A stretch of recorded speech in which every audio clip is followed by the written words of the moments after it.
আল্লাহ, আল্লাহ তুমি মাফ করো।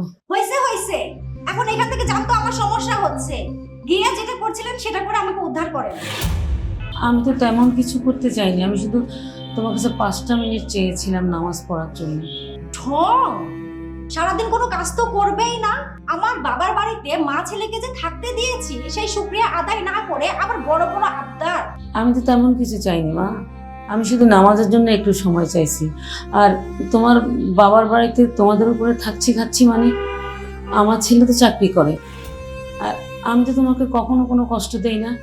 আমার কোনো কিছু লাগলে, কোনো কষ্ট হলেও তোমাকে বলি না মা। দেখেন, আমি আপনাকে নামাজ পড়তে বাধা দেইনি, আপনি যান বারান্দায় গিয়ে নামাজ পড়ুন। আর আপনি আমাকে ডিস্টার্ব করছেন কেন? আপনি যদি এখন না যান, আমি আপনার ছেলেকে এখনই ফোন দিয়ে বলবো আপনি আমাকে ডিস্টার্ব করছেন। থাক মা, থাক।